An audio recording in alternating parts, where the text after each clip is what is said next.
I was in a mother and baby home in Dunboyne. I went in 25th of November 1985.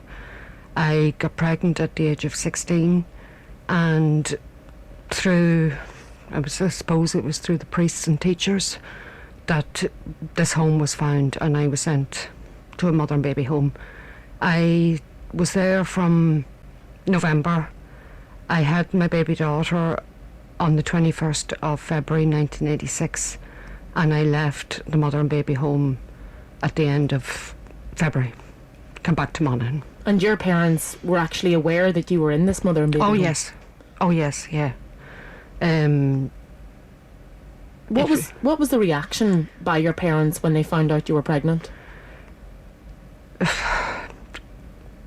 Shocked, I suppose. I can't really remember because I was 16, and it was just such a traumatic thing to find out you were pregnant. But under no circumstances was I allowed to keep the baby. The baby was going to be put up for adoption, and that was going to be it. You know. And what exactly was it like in the mother and baby home? I mean, I was reading comments online that women, even in your own mother and baby home that you were actually in, that no one was called by their real name. As far as I remember, I had used my real name, never my surname. It was just first name basis. I know when I was in the mother and baby home, there was 2 from Monaghan when I was there. And you always had that fear that if visitors came for them, that they might know you, so you hid, because you weren't allowed to tell anybody why you were there, or, you weren't even allowed to tell anybody when you come home what had happened. It was just under the carpet, forgot about, end of. And there was always that fear of somebody finding out who you were. It's a little bit like having your identity taken away as well. Yeah. And there was no support. We had the support of each other, within the mother and baby home, but at the same time, you couldn't make friends because of the secrecy. You couldn't really make friends. But there was no talking, there was no counselling before you had your baby. There was no mention of what it was like when you went into labour. You weren't told anything like that. You just went and done it, regardless. There was no mention of when you come out of the mother and baby home, the follow-up counselling and all that. It wasn't there. Just wasn't there.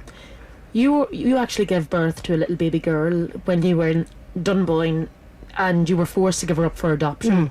What was that like? Horrendous.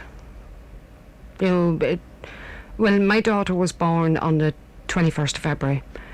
She was a month early. She was actually due the 21st of March.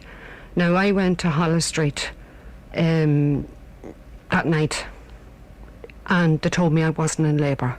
And they left me in a room on my own, and they told me that I wasn't in labour, and they would have to find a bed. If not, there was a minibus used to take us from the mother and baby home to checkups. They came back a couple hours later and told me they had a bed, and I'd got up off the bed that I was on, and it was covered in blood. So I was rushed down to the labour ward. And down in the labour ward, I remember this man doctor coming with this big needle to break my waters. Never told me what he was doing or nothing. He just did it. There was cubicles along the walls, about 10 cubicles along the wall, and I was put in the furthest one and left there until I was ready to deliver. With nobody. 16 years of age, not knowing what was going on, anything. So had the baby and was took up to the ward. There was a nice nurse there who took me the next morning, took me up to intensive care to see my daughter. And she was in intensive care the whole time I was in the hospital. And the last time I seen her was in an incubator. When I left the hospital, that was the last time. And it was for years that I couldn't remember leaving the hospital. Couldn't remember. It was just a total blank until I went for intensive counselling one time, and I just broke down. And I cried solidly for 45 minutes. And it was only then that I realised I seen her as I was walking out of the hospital. And that feeling will never ever leave me. Like you walked away, but you had no choice. This was the thing, you had no choice. You were told this is what you done. I was also reading online that on a forum that mothers in these mother and baby homes write on, and one of them said, "I think of the letters we had to write to our babies, newly born at the time, and the cries in the hospital room from us mothers for the loss of our children." What was it like for you leaving your daughter now that you actually remember it? Oh, it's something that there would have been a lot of guilt of leaving and walking away, but it's just something I don't think you'll ever get over. What was it like coming home then to your parents without your baby? You didn't talk about it. The shame was still there? Yeah, you just don't talk about it. It wasn't mentioned. And has that changed at all? No.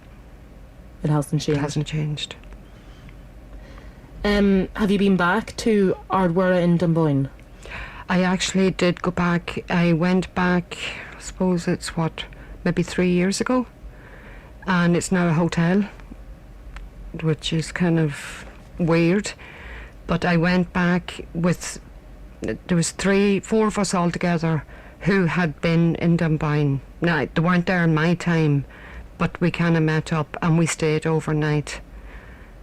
It was the toughest experience, because for me, that will never, ever be a hotel. It's a beautiful hotel, but to me, it's not a hotel. And First Mothers now, we're talking about having a conference in it now on the 27th of August, where we're going to stay overnight at the hotel. So that will be an experience. I know I've done it before. I don't know whether it's going to be any different, but the drive up to it is still exactly the same. It's just... Did many women in that particular mother and baby home, were they forced to give up their child for adoption? From what I remember, the majority of them were giving up their babies. The majority? The majority of them. And last week, I suppose up in Dublin, women who were the victims of illegal adoptions in Ireland were picketing at the inquiry into mother and baby homes because only 14 institutions fall in under the Commission's terms of reference. So Ardwara in Dunboyne is actually one of them, but because there are only 14 institutions involved in that inquiry, it's estimated that two-thirds of victims who were in other homes will be potentially excluded from that. And those who were forced to give up their child for adoption, it must be very tough on them, not to have their story heard in that inquiry. What would you say to those women?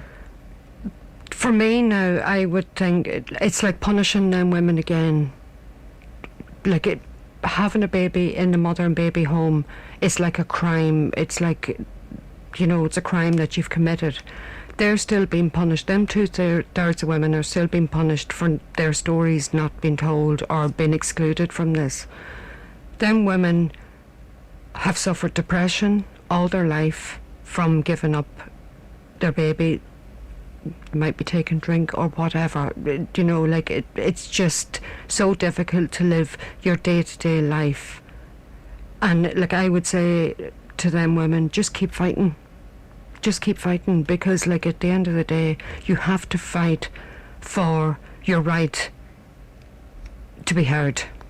We weren't heard years ago when we were in Dunboyne. We weren't heard. We were pushed aside and whatever.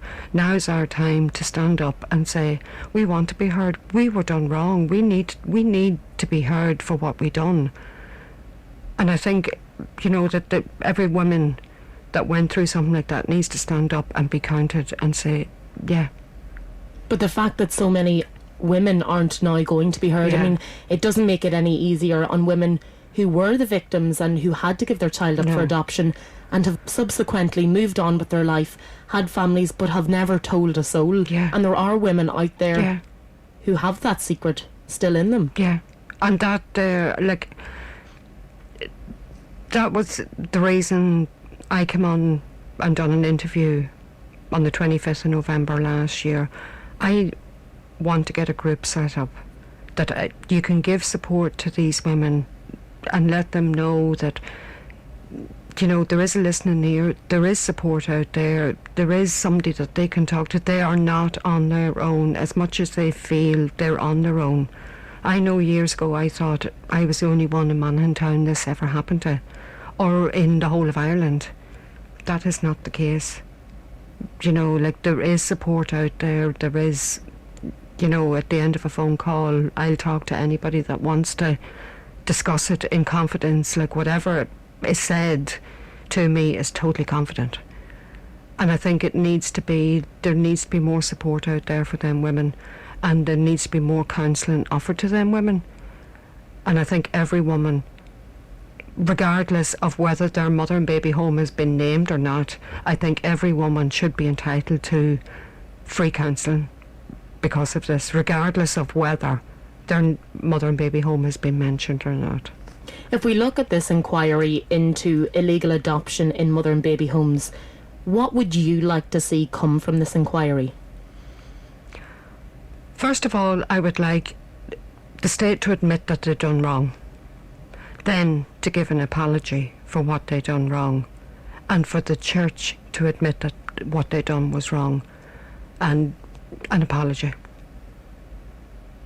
Are you left angry? Are you angry at what has happened? I'm angry at what has happened, because if them mother and baby homes weren't set up, and the Catholic Church and the state, there was serious money made out of them mother and baby homes, and they've left, because of their mother and baby homes, it's left women traumatised and vulnerable and insecure, and that's not right.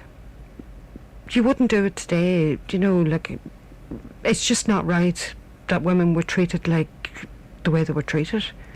Do you think that the inquiry will find or will result in an acknowledgement from the state that they were wrong? And do you think that women who were the victims in these mother and baby homes will get an apology? I'd like to think, but I have my doubts on whether it will even get that far, because I don't really understand what the Commission are looking for. Whether it's just statements so they can put on a file as a data process, or whether they're actually going to take this and take it further by taking it to court or whatever. I don't know. Nobody seems to really know where it's going. It's amazing that no one seems to know where it's going, and yet it has affected so many people. Yeah. And like, I'm sure that there's women out there, you know, that are listening to this on the news and reading it on the paper and really have nobody to talk to.